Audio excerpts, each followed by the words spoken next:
Mom thought her creepy boyfriend had taken my dad's place. She had no idea I was still in contact with him. My mother believed she could replace my father with her creepy new boyfriend and force me to call him Dad. What she didn't realize was that I still had a connection with my real father. I was 13 when my mom got engaged to Brandon. My dad had been convicted of manslaughter 5 months prior.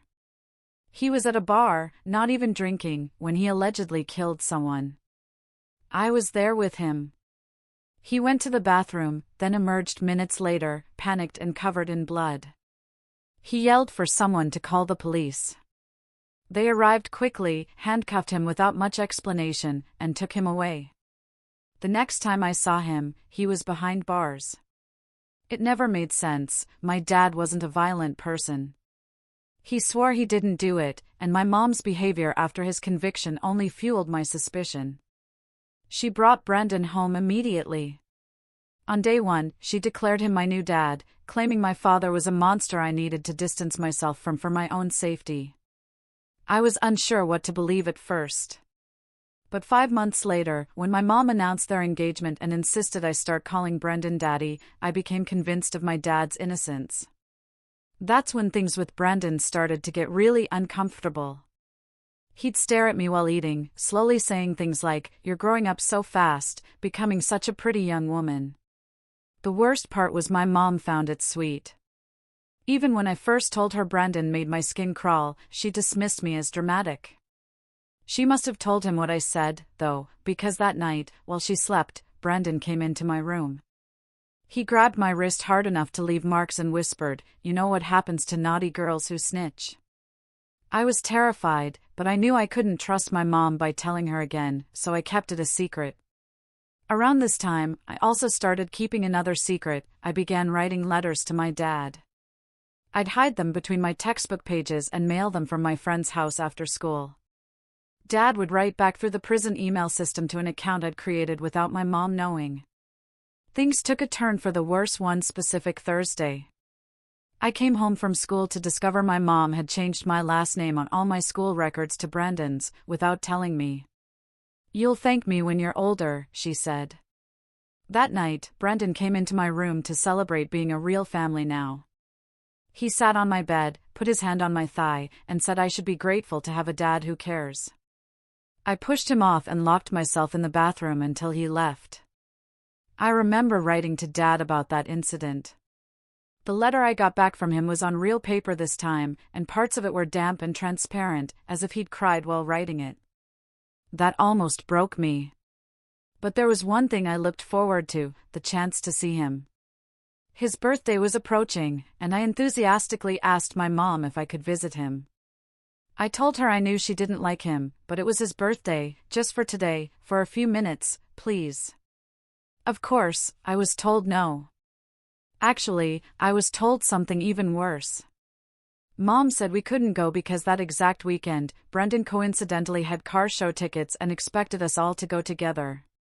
He specifically requested adjoining hotel rooms. When I said I'd rather visit Dad, Mom exploded. "He's a killer. You're not visiting a murderer." When I insisted he was innocent and still my dad, Brandon backhanded me across the face while Mom watched, saying nothing. I was forced to go with them that weekend. While I was sleeping, the worst happened. Brandon snuck in. He was drunk, and this time, he didn't restrain himself to just a thigh grab. His hand went all the way. I had never felt so disgusting and humiliated. I remember traveling home broken. To make matters even worse, the week we returned, my mom found the hidden letters from Dad. She burned them in the backyard, and as punishment for communicating with him, she took my bedroom door off its hinges for monitoring. Of course, Brandon took this as an opportunity. He would stand in the doorway at night, watching me sleep. I remember that was a real breaking point for me. The next day, I snuck into the school library after hours to email the district attorney. I must have sent an hour-long email that made no sense, just rambling about everything. I didn't know what I expected, or if I even wanted anything, because I was so numb. But then, 2 weeks later, I got a reply from him. It was lengthy, super lengthy, telling me all the right things and how everything was going to be okay. But there was one thing that stuck out. Did you check where I said? I became confused. I started going through every single email he had ever sent me, and that's when I found it. In one of the more recent emails, Dad had told me to go up to the attic and look behind the radiator. I remember reading that email the day after asking my mom if I could visit him. I think I was too heartbroken to read thoroughly and somehow missed it. Either way, I made a big mental note of what Dad said and waited until Mom and Brendan went on date night the next week. My hands shook climbing into the attic with a flashlight. Behind the radiator, I found a plastic-wrapped journal. I opened it to the marked page Dad told me to. It was dated weeks before Dad's arrest, and in Dad's handwriting, it said, "It's been a few weeks since I caught Lauren and Brandon sneaking off into the bar. I don't know how to confront her." I was shocked, taken aback. That's when I heard the sound of a car pulling into the driveway. That made my blood run cold. They were back early. The restaurant must have been too crowded, or maybe they'd had a fight. I could hear car doors slamming and Mom's heels clicking on the walkway. My heart pounded as I clutched the journal to my chest, knowing I had only seconds to decide what to do. I heard Brandon's heavy footsteps on the stairs, each creak of the old wood sending a jolt through my chest. My hands were shaking so badly I almost dropped the flashlight, its beam dancing wildly across the dusty attic floorboards. I shoved the journal under my shirt, the leather cover cold against my skin, and scrambled toward the attic opening. But I was too slow. Brandon's head appeared through the hole just as I reached the ladder, his dark eyes immediately locking onto mine. He stared at me for a long moment, his expression unreadable in the dim light. Then he climbed up the rest of the way, his broad shoulders barely fitting through the opening. I backed up against the wall, feeling the rough wood press into my spine, the journal pressing against my stomach under my shirt. He looked around the attic slowly, deliberately, taking in the disturbed dust that hung in the air like tiny ghosts, the moved boxes near the radiator where I'd found Dad's hidden things. He asked what I was doing up here, his voice calm but with an edge that made my skin crawl. I told him I was looking for my old stuffed animals from when I was little, trying to keep my voice steady. He didn't believe me. I could see it in the way his jaw tightened, the way his hands flexed at his sides. He stepped closer, and I could smell the wine on his breath from dinner, mixed with his cologne that Mom said was expensive but always made me feel sick. He said I was a terrible liar, just like my father. The words hit me like a slap. Then he grabbed my arm, his fingers digging in hard enough to bruise, and yanked me toward the ladder. I had to use my other hand to keep the journal from falling out of my shirt, pressing it tight against my body. Mom was waiting at the bottom of the ladder, her arms crossed and foot tapping impatiently. She looked annoyed, asking why I was sneaking around like some kind of thief in my own house. Brendan told her I was probably hiding something, his hand still gripping my arm possessively. He suggested they search my room, and I saw a flash of something dark in his eyes. I panicked and said I just wanted to find my old teddy bear because I couldn't sleep without my door. The words tumbled out too fast, too desperate. Mom rolled her eyes but seemed to buy it, probably because she was tired and didn't want to deal with more drama. That night, I waited until I heard them both snoring, Brendan's deep rumble mixing with Mom's softer breathing. The house settled into its nighttime creaks and groans as I carefully hid the journal inside my pillowcase, feeling the corners dig into my cheek when I lay down. I couldn't risk reading more with Brendan checking on me every hour, his shadow appearing in my doorway like clockwork. The next morning was Saturday. Mom made pancakes like nothing had happened, humming off-key to some song on the radio. The normalcy of it made my stomach turn. Brendan kept staring at me across the table, his eyes following every movement as I pushed food around my plate. I excused myself to use the bathroom and took the journal with me, hiding it in the tank of the toilet, wrapped in a plastic bag I found under the sink.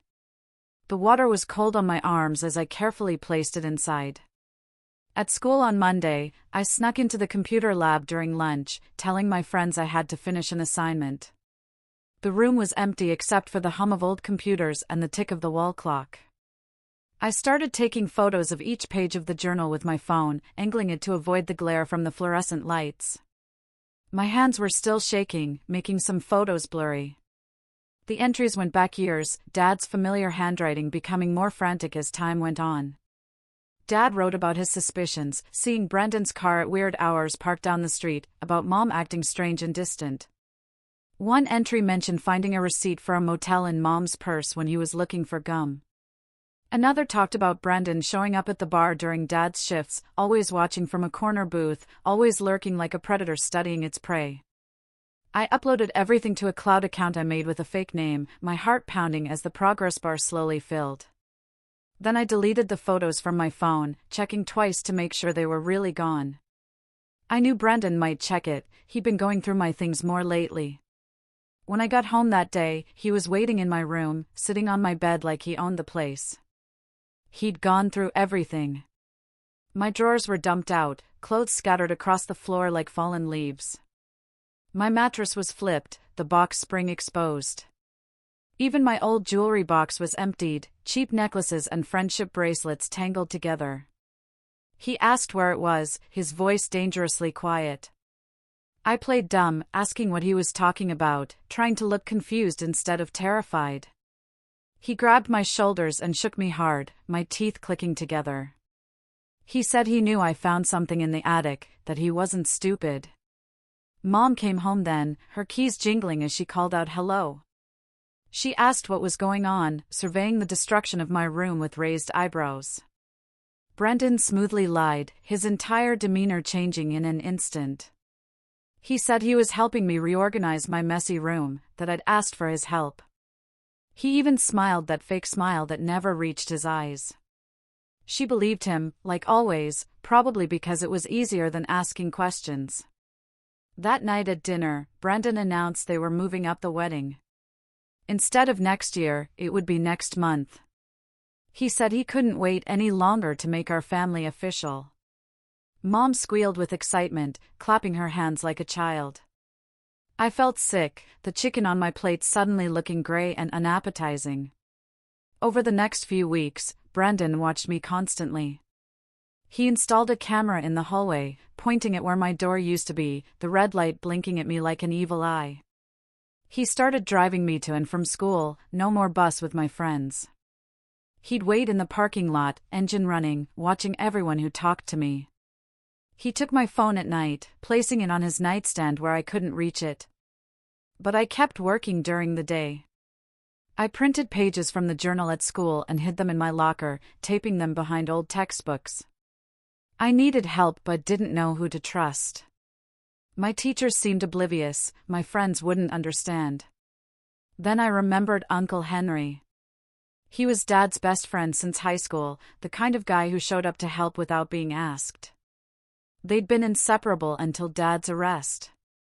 Mom had banned him from contacting us after that, saying he was a bad influence, that he enabled Dad's violent tendencies. But I knew that was a lie. Uncle Henry was a good man who smelled like sawdust and always had butterscotch candies in his pocket. He worked construction and had 3 kids of his own, twin boys and a little girl who called me her big cousin. I found his number in an old address book Mom had forgotten about in the kitchen junk drawer, buried under expired coupons and dead batteries. I called him from the payphone outside school during PE class, the metal cold against my ear. I told the teacher I felt sick and needed air, clutching my stomach for effect. Uncle Henry answered on the 3rd ring, his gruff voice softening when I said who I was. I talked fast, words tumbling over each other, telling him I needed help, that Dad was innocent, that I had proof. He told me to slow down, to breathe. Then he said to meet him at the public library after school the next day. He'd tell my mom he saw me walking and offered a ride if she asked.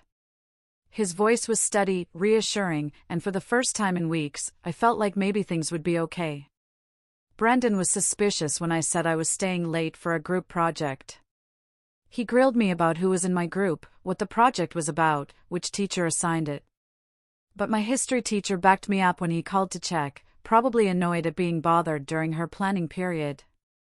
I practically ran to the library, my backpack bouncing against my spine. Uncle Henry was waiting in the parking lot in his old pickup truck, the red paint faded but clean. He looked older than I remembered, with more gray in his beard and deeper lines around his eyes. I showed him photos of the journal entries on my phone, swiping through them quickly. His face got darker with each one, his knuckles white as he gripped the steering wheel. He said he always knew something was off about Dad's arrest. The story never made sense, too many holes, too convenient. He asked if I still had the actual journal. I told him where I hid it, and he nodded approvingly. He said we needed more than just Dad's suspicions, we needed real evidence, witnesses, something concrete. He knew some people who worked at the bar that night, maybe they saw something, remembered something the police didn't bother to ask about. Over the next 2 weeks, I met Uncle Henry at the library 3 more times. Each meeting felt like a spy movie, checking over my shoulder, taking different routes. He tracked down Edward, who was working security that night. Edward was a big guy with kind eyes who remembered everything. He remembered Brendan being there, which was weird because Brendan had told police he was home all evening watching TV. Edward said he saw Brendan go into the bathroom right before Dad, maybe 30 seconds, but Edward had been too scared to speak up after Dad got arrested so fast, afraid of getting involved, afraid of Brendan who had connections everywhere. Uncle Henry also found Caroline, who was bartending that night. She had curly red hair and a sharp memory for faces.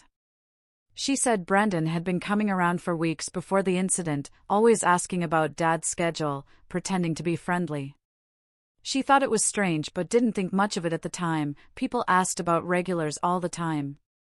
She remembered Brendan ordering a drink that night, a whiskey neat, then disappearing for a while before the body was found. She'd been the one to call 911, her hands shaking so badly she could barely dial. The breakthrough came when Uncle Henry talked to Brian, who managed the bar.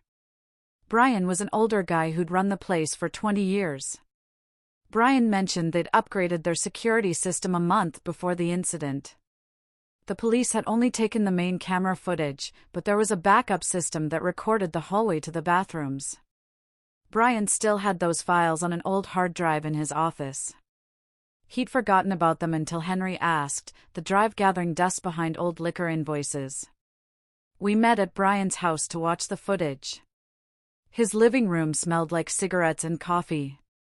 My stomach was in knots as Brian connected the drive to his laptop.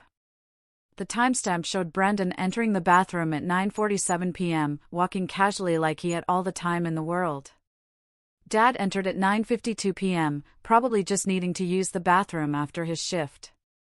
Brendan came out at 9:51 p.m., checking his watch and smoothing down his shirt. Dad came out at 9:53 p.m., covered in blood, shouting for help, his face a mask of shock and horror. It was clear as day. Brendan had 4 minutes alone in that bathroom, more than enough time to call someone and set up a frame job. Uncle Henry copied the footage onto multiple USB drives, his hands steady and methodical. He said we needed to be careful about how we handled this. We couldn't just go to the police. Brendan might have connections there, friends who owed him favors. We needed to build an airtight case first. He told me to act normal at home, not to let on that we knew anything. It was the hardest thing I'd ever had to do. But Brendan must have sensed something. Maybe I was a bad actress, maybe he was just paranoid. He started getting more aggressive. One night, he came into my room and sat on my bed, the mattress dipping under his weight. The hallway camera couldn't see him from that angle. He said he knew I'd been sneaking around with Uncle Henry. Someone had seen us at the library, probably one of his buddies who seemed to be everywhere. He said if I didn't stop whatever I was doing, Mom might get hurt. He said accidents happen all the time. His voice casual, like he was discussing the weather. People fall downstairs, cars have brake problems, gas leaks happen. I understood the threat, felt it settle in my chest like a cold stone. I was terrified but tried to stay calm, keeping my breathing even. I told Uncle Henry at our next meeting, whispering even though we were alone. He said we needed to move faster.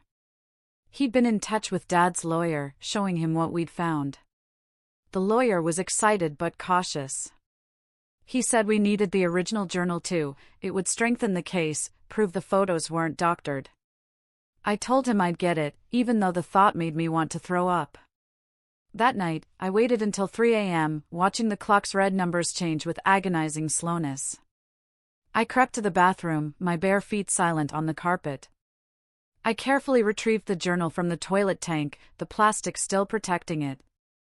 It was still dry in its plastic wrapping, Dad's word safe. I put it in my backpack for school, zipping it into the inner pocket. But when I came out of the bathroom, Brendan was standing in the hallway like a ghost. He asked what I was doing up, his eyes glinting in the darkness. I said I felt sick, holding my stomach. He stared at me for a long moment, then let me pass. I felt his eyes on my back all the way to my room. The next morning, my backpack was gone. I found it in the kitchen, empty, its contents spread across the table. Brendan was sitting at the table with the journal in front of him, flipping through pages with theatrical interest. Mom was reading it, her face pale and confused. Brendan had told her I'd been writing fantasy stories about him, that I was disturbed, that I needed help. He'd started pointing out specific entries, saying, "Look how she's trying to copy your husband's handwriting. See how she mentions you and me together?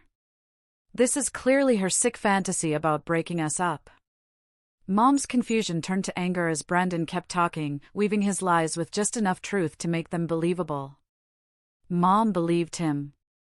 She said she was disappointed in me, that making up lies about Brendan was sick, that she thought I was dealing with Dad's absence better than this.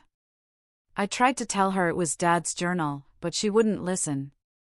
She said I was obviously forging Dad's handwriting to frame Brendan because I couldn't accept him as my new father. She said I needed therapy, maybe even a special boarding school for troubled teens. Brendan suggested his cousin ran one in another state, very strict, very isolated, good for fixing problem children who told lies and caused trouble. The way he said it made my blood run cold. I felt the walls closing in, the room spinning slightly. That day at school, I found Uncle Henry's truck in the parking lot at lunch. I climbed in and broke down crying as I told him what happened. He said not to worry, we still had the footage. But when I got home that afternoon, my phone was missing from my backpack. Brendan had it. He went through everything and found my cloud account, guessing the password after 3 tries. He made me watch as he deleted all the journal photos, his finger stabbing at the screen with vicious satisfaction. He said Uncle Henry's copies wouldn't matter without the original to verify them against.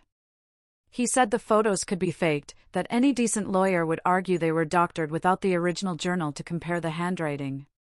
The bar footage was different, that was from an official security system with timestamps that could be verified. But handwriting and photos? Too easy to forge. That night, Mom told me I was leaving for boarding school on Monday. This special place would help me deal with my delusions about Brendan. She'd already called the school, they were expecting me. It was 1,000 miles away in the mountains, no phones allowed, no outside contact for the first 6 months to avoid negative influences. I realized this was Brendan's plan to shut me up for good, to make me disappear without actually killing me. I managed to slip out Saturday morning when Mom went grocery shopping and Brendan was in the shower. I could hear the water running as I eased open the front door. I ran to Ashley's house and used her phone to call Uncle Henry. Ashley's mom was at work, and Ashley covered for me, bless her. I told him about the boarding school. He said to pack a bag and meet him at the library in an hour. But when I got back home, Brendan was waiting on the front steps, his hair still damp. He'd noticed I was gone. He dragged me inside by my hair, my scalp burning. Mom wasn't back yet. He threw me against the wall hard enough to knock a picture frame down and said I'd ruined everything. He said he'd worked too hard to let a bratty kid destroy his plans. He said Dad deserved to rot in prison, that he'd been planning this for months before that night at the bar. He said Mom was easy to manipulate, so desperate for attention after Dad started working 2 jobs to pay off the mortgage. I asked him why he called that man in the bathroom, needing to hear him say it. Brendan laughed, an ugly sound. He said the guy was just in the wrong place at the wrong time.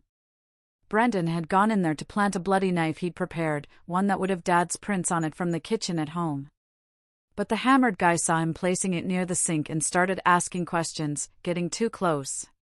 So Brendan had to silence him quick and messy, using that same knife.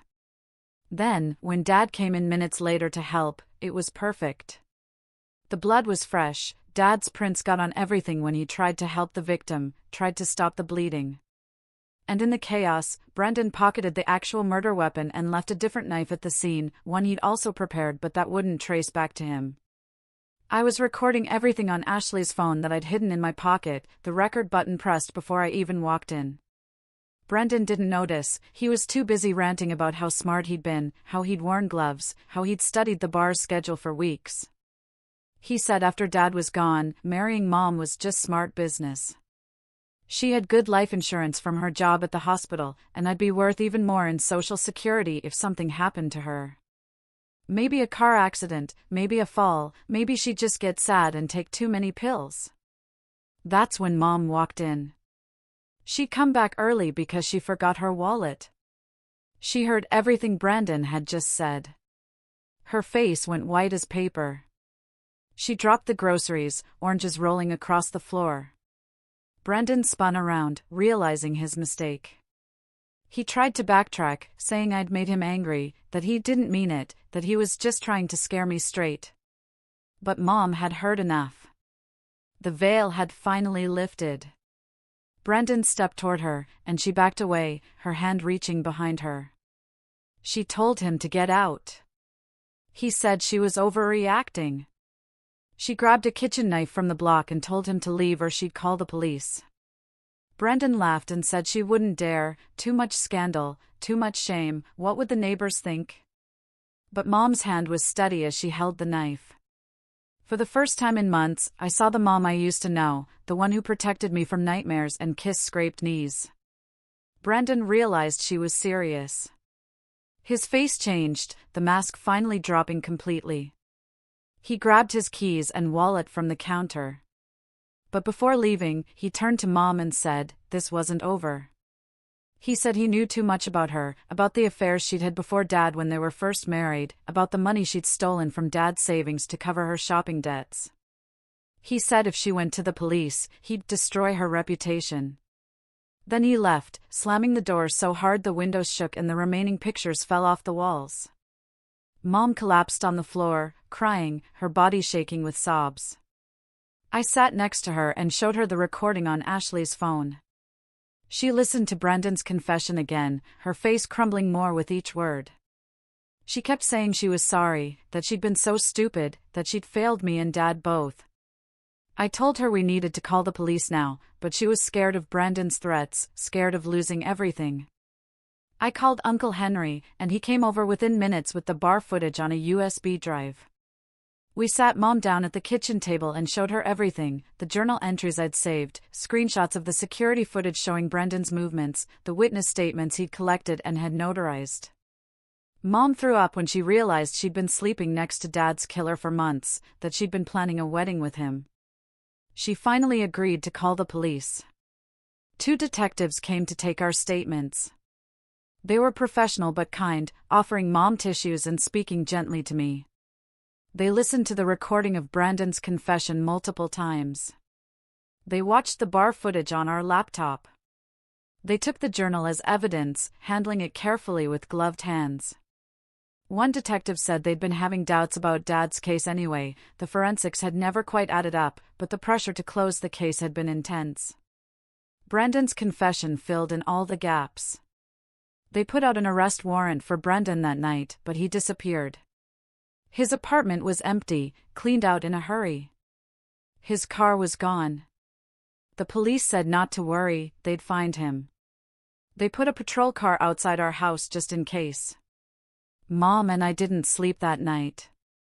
We pushed the couch against the front door and sat in the living room with all the lights on, jumping at every sound. The next morning, Uncle Henry called.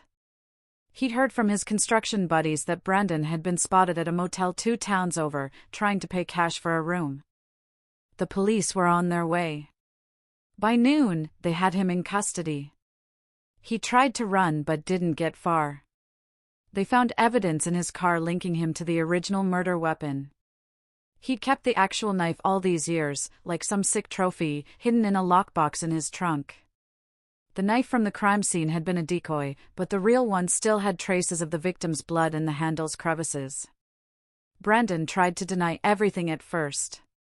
He said I'd faked the recording using AI, that Mom was lying to protect me because she felt guilty about Dad. But the evidence was overwhelming. The bar footage showed him entering that bathroom. His fingerprints were on the real murder weapon once they tested it properly. The forensics that hadn't matched Dad's suddenly made perfect sense when applied to Brandon. Even the angle of the wounds matched Brandon's height, not Dad's. Faced with everything, Brandon finally broke. He confessed fully in exchange for a plea deal. He admitted to planning the whole thing, to framing Dad, to manipulating Mom. He even admitted to things we didn't know about, other crimes in other states, other victims who'd been blamed for things they didn't do. The detective said Brandon was a serial predator who'd been getting away with it for years, moving from place to place, always finding vulnerable women with kids. Dad's lawyer filed for an emergency appeal based on the new evidence. The judge reviewed everything and ordered Dad's immediate release. After 8 months in prison for a crime he didn't commit, Dad was coming home. Mom and I drove to pick him up. The ride was silent except for the radio playing softly. Mom kept crying, dabbing at her eyes with tissues. I didn't know what to say, my throat tight with emotion. When the prison gates opened and Dad walked out, he looked smaller than I remembered, thinner, older, his hair more gray than brown now. But his eyes lit up when he saw me. I ran to him and hugged him tighter than I'd ever hugged anyone. He smelled different, like industrial soap and sadness, but he was still my dad. He held me and cried into my hair, whispering that he'd miss me so much, that he'd never stopped believing I'd know the truth. Mom stood back, unsure, wringing her hands. Dad looked at her for a long moment, then he said they'd talk later, that right now he just wanted to go home. The drive back was quiet, except for Dad asking small questions. How was school? Had I grown taller? Was my favorite restaurant still open? Normal Dad questions that felt anything but normal after everything we'd been through. We got home, and Dad just stood in the doorway for a minute, looking around like he was memorizing everything. The house looked different without Brandon's stuff everywhere. Mom had thrown out anything he'd touched, leaving weird empty spaces on shelves and walls. Dad walked through each room slowly, running his fingers over furniture, picking up picture frames that Mom hadn't gotten around to replacing yet. That first night was awkward as hell. Dad slept on the couch, even though Mom offered him their old bedroom. I heard him moving around at 3 a.m., probably couldn't sleep after months in a cell. I found him in the kitchen making coffee with shaking hands. We sat at the table in silence until he finally asked if I was okay, really okay. I told him about Brandon, about everything. He listened without interrupting, his jaw getting tighter with each detail. When I finished, he said he was sorry he couldn't protect me. I told him it wasn't his fault. The next few days were a blur of lawyers and paperwork. Dad's lawyer was working on getting his record completely cleared, not just overturned. There was talk of compensation for wrongful imprisonment, but Dad said he didn't care about money, he just wanted his life back. Mom kept trying to talk to him, following him around the house, but he wasn't ready. He'd answer her questions with one word and find excuses to leave the room. Brandon's trial date was set for 6 months out. The prosecutor said with his confession and all our evidence, he'd probably get life without parole. They'd linked him to 3 other murders in different states, all with similar patterns. He'd frame someone close to the victim, then swoop in to comfort the grieving family. The detective said we were lucky that his other victims hadn't survived to expose him. I went back to school, but everything felt different.